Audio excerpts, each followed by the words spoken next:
আজকে এই যে আমি মৌরলা মাছ প্রথমে আমি ভালো করে কেটে ধুয়ে বেছে নিয়েছি, সুন্দর করে পরিষ্কার করে নিয়েছি। তার মধ্যে আমি দুটো কাঁচা লঙ্কা চিড়ে দিয়েছি পাকা পাকা দেখে, আর একটু হলুদ, সামান্য একটু লবণ, আর একটু কাঁচা সর্ষের তেল। এটা দিয়ে ভালো করে আমি মিশিয়ে নেব। এটা আমরা ছোটবেলায় খেয়েছি, মা করতো। মানে মা তখন আমরা বলতাম বাটি চচ্চড়ি, কিন্তু এখন এটাকে আমরা বলি ভাপা। মানে দিনের সাথে সাথে কথাটাও পাল্টাচ্ছে, বুঝেছেন তো? তাই আর কি। তাই আসলে মৌরলা মাছটা খেতে কিন্তু খুব স্বাদ, আপনি যেভাবেই খাবেন সেভাবেই কিন্তু ভালো লাগবে। ব্যাপারটা হচ্ছে কাটার ঝামেলার জন্য মানে বিরক্ত লাগে, কিন্তু খেতে কিন্তু খুবই স্বাদ মৌরলা মাছটা, এতটাই ভালো লাগে।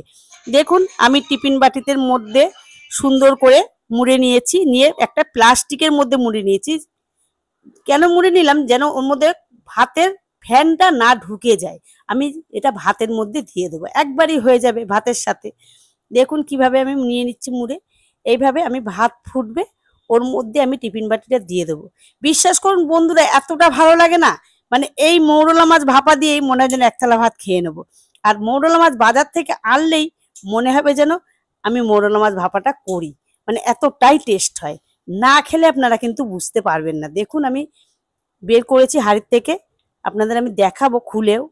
দেখুন কতটা সুন্দর লাগছে। মানে এই রেসিপিটা বাড়িতে আপনারা বানাবেন মৌরলা মাছ নিয়ে আসলে। কাটতে জানি ঝামেলা লাগবে, কিন্তু তাহলেও একটু নিয়ে এসে বানিয়ে খেয়ে দেখবেন। আমি কিন্তু এর মধ্যে কোনো মশলা কিন্তু দেইনি, শুধুমাত্র একটু লবণ, একটু হলুদ, আর কাঁচা সর্ষের তেল, আর দুটো কাঁচা লঙ্কা চিড়ে দিয়েছি। দেখুন বন্ধুরা কত সুন্দর লাগছে। আমার এই রেসিপিটা যদি আপনাদের ভালো লাগে, তাহলে আপনারা একটু কমেন্ট করে আমাকে জানাবেন। বন্ধুরা আপনারা ভালো থাকবেন।